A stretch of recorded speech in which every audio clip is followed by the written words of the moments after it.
السلام علیکم ورحمۃ اللہ۔ بسم اللہ الرحمن الرحیم۔ الحمد للہ وحدہ والصلاة والسلام علی من لا نبی بعدہ۔ پیارے بھائی محمد سعید صابر، سوال ہے آپ کا بچے کے عقیقے کے تعلق سے۔ تو عقیقے کے تعلق سے پیارے نبی صلی اللہ علیہ وسلم کی احادیث جو ہمیں بچے کے پیدا ہونے کے بعد عقیقہ کرنے کے تعلق سے تعلیم دیتی ہیں۔ سوال یہ ہے کہ عقیقہ بڑے جانور میں ہے یا چھوٹے جانور میں ہے، لڑکے کے لیے کیا حکم ہے اور لڑکی کے لیے کیا حکم ہے، اور یہ کہ عقیقہ کب کرنا ہے۔ ان تمام کے تعلق سے پیارے نبی صلی اللہ علیہ وسلم کی احادیث طیبہ ان سمرۃ بن جندب ان رسول اللہ صلی اللہ علیہ وسلم قال کل غلام رہینۃ بعقیقتہ تذبح عنہ یوم سابعہ ویحلق ویسمى۔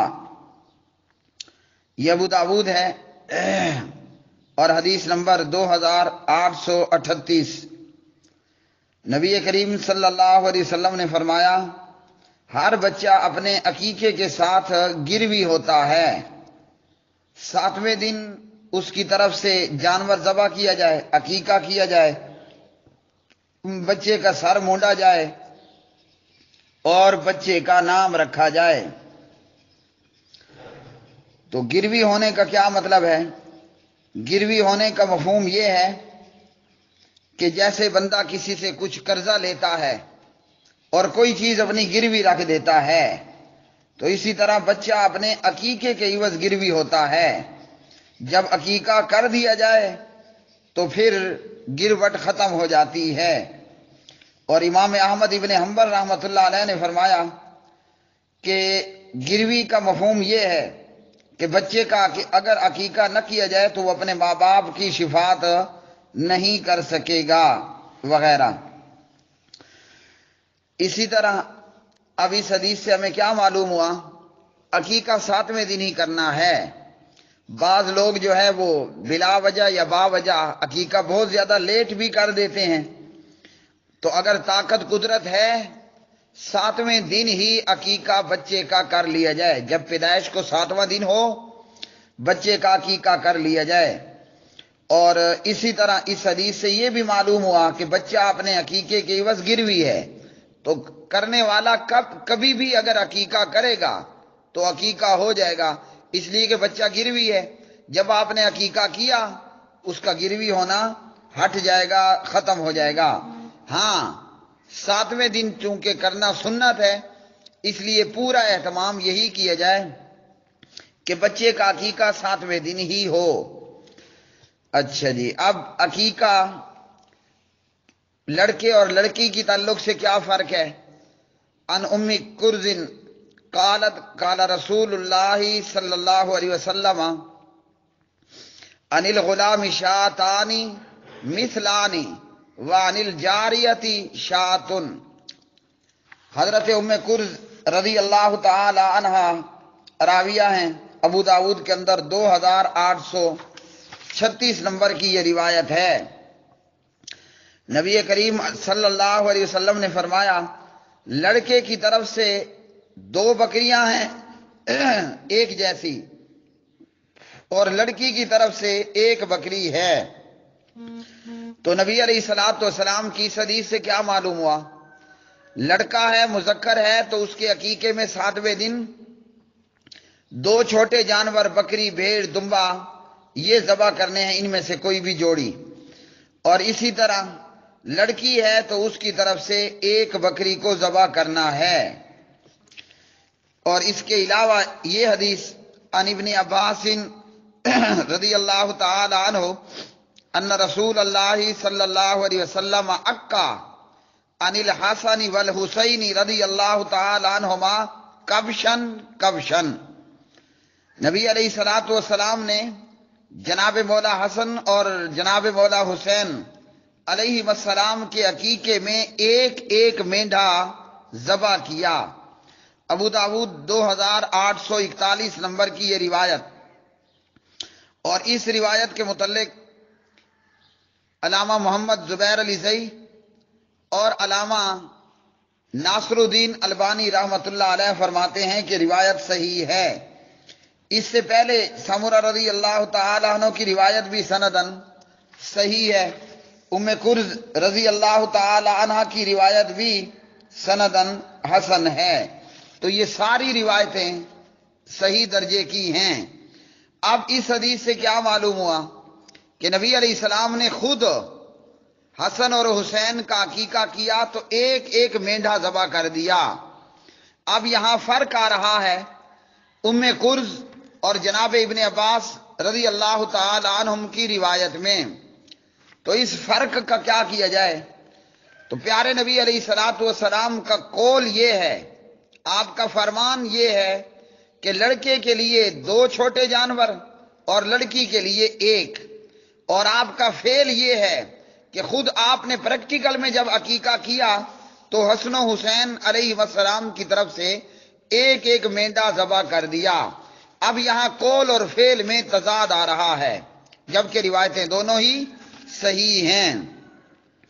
اور ان دونوں روایتوں کے تعلق سے علماء نے یہ کہا ہے کہ یہ دونوں روایتیں صحیح ہیں۔ ایک قولی ہے جس میں 2 کا ذکر ہے، اور ایک فعلی ہے جس میں 1 کا ذکر ہے۔ تو 2 مینڈے والی روایت 2 وجہ سے راجح اور زیادہ قابل عمل ہے۔ ایک تو یہ کہ اس میں زیادتی ہے، 1 کی بجائے 2 کا ذکر ہے، اور اسی طرح فعلی روایت کے اندر وہ 1 کا ذکر ہے۔ تو یہ صرف اس مسئلے میں نہیں، بہت ساری احادیث کے اندر ہمیں یہ نظر آتا ہے کہ پیارے نبی علیہ السلام کا قول کچھ اور ہوتا ہے اور آپ کا عمل کچھ اور ہوتا ہے۔ مطلب آپ کا فرمان ذی شان وہ کچھ اور بتا رہا ہوتا ہے، اور آپ صلی اللہ علیہ وسلم کی سیرت اور آپ کا عمل وہ کچھ اور دکھا رہا ہوتا ہے۔ تو جب قولی اور فعلی حدیث کے اندر تضاد ہو تو کیا کیا جاتا ہے؟ یہ صرف اس مسئلے میں ہی نہیں، مثال کے طور پر نماز جمعہ کے بعد کے تعلق سے مزید نماز پڑھنے کے متعلق نبی علیہ الصلوۃ والسلام کا فرمان یہ ہے، من کان منکم مصلیا بعد الجمعۃ فلیصلی 4، جو جمعے کے بعد نماز پڑھنا چاہتا ہے اس کو چاہیے کہ 4 رکعت پڑھے، 4 رکعتیں پڑھے۔ خود پیارے نبی علیہ السلام گھر گئے اور آپ نے 2 رکعتیں پڑھی ہیں۔ تو جو آپ کا قول ہے وہ ہمارے لیے لے لینا زیادہ افضل ہے۔ اور جناب ابن عباس رضی اللہ تعالیٰ عنہ کی روایت مطابق اگر کوئی بندہ صاحب حیثیت نہیں ہے اور 2 بکرے افورڈ نہیں کر سکتا مذکر لڑکے کے عقیقے میں، اور وہ 1 بکرا فی لڑکے کے حساب سے اگر یعنی بچہ مذکر لڑکے میں 1 چھوٹا بکرا بھی اگر وہ ذبح کر دیتا ہے تو عقیقہ ہو جائے گا، کیونکہ آپ کے فعل میں یہ عمل موجود ہے۔ اور افضل یہ ہے کہ لڑکے کی طرف سے 2 اور لڑکی کی طرف سے 1 کیا جائے۔ اور ان 2 حدیث سے ہمیں یہ بھی معلوم ہوا کہ عقیقہ چھوٹے جانوروں میں ہے۔ بعض لوگ اونٹ بھی ذبح کر رہے ہوتے ہیں، بیل بھی ہو رہی ہوتی ہے، گائے اور بھینس بھی ذبح کر دی جاتی ہے۔ تو قرآن مجید فرقان حمید نے فرمایا، اعوذ باللہ من الشیطان الرجیم، بسم اللہ الرحمن الرحیم، یا ایہا الذین آمنوا لا تقدموا بین یدی اللہ ورسولہ واتقوا اللہ ان اللہ سمیع علیم۔ یہ سورۃ الحجرات پارہ 26 کی پہلی آیت ہے، سورت کی پہلی آیت ہے۔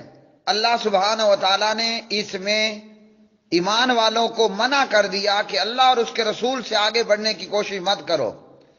مدینہ طیبہ میں اونٹ بھی موجود تھے، گائیاں بھی موجود تھیں۔ نبی علیہ السلام نے نہ اونٹ کیا نہ گائے کی، بلکہ آپ صلی اللہ علیہ وسلم نے حسن و حسین کے عقیقے میں 1 ایک مینڈھا ذبح کیا۔ تو اس لیے پیارے نبی سے آگے نہیں بڑھنا۔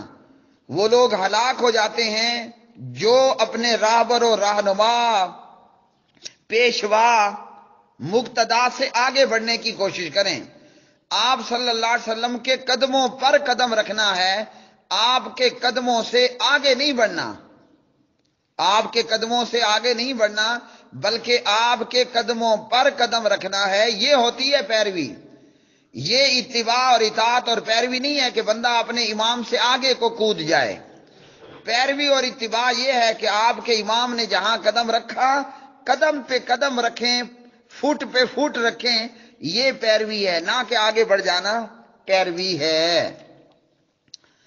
تو عقیقہ چھوٹے جانوروں کے اندر ہی کرنا ہے. یہی نبی علیہ الصلوۃ والسلام کی قولی تعلیم بھی ہے اور آپ صلی اللہ علیہ وسلم کی فعلی تعلیم بھی یہی ہے. اب عقیقہ کا گوشت کیا کرنا ہے؟ گوشت آپ کی مرضی ہے، خود جتنا کھا لیں، اپنے فیملی ممبر کو، بھائی برادری کو جتنا کھلا لیں، دوستوں یاروں کو جتنا کھلا دیں، خود جتنا اپنے پاس رکھیں، رکھ سکتے ہیں. اور عقیقے کے جانور میں ایک سوال یہ اٹھتا ہے کہ آیا عقیقے کے جانور میں وہ شرائط ہیں جو کہ قربانی کے جانور کی شرائط ہیں کہ دو دانتا ہو، سینگ صحیح ہوں، اور جناب اسی طرح اس کا کان وغیرہ چیرے یا سوراخ زدہ نہ ہو، یا اسی طرح وہ لولا لنگڑا اور اپاہج نہ ہو، اندھا کانا نہ ہو. تو عقیقے کے جانور میں قربانی کے جانور کی جیسی شرائط کسی بھی حدیث کے اندر نبی علیہ السلام نے ذکر نہیں فرمائی. ہاں بہتر افضل اولا اعلیٰ یہی ہے کہ جانور جتنا پیار اللہ کی راہ میں، چونکہ ہم دے رہے ہیں نا، ہم اللہ سبحانہ و تعالیٰ کی راہ میں ہی یہ سارا کچھ کر رہے ہیں، تو اللہ کو کوئی چیز دیتے ہوئے بندے کی کوشش یہ ہو زیادہ سے زیادہ خوبصورت جانور دیں. اگر کوئی عقیقے میں قربانی کے جانور کے جیسا اہتمام کر لیتا ہے تو اچھی بات ہے.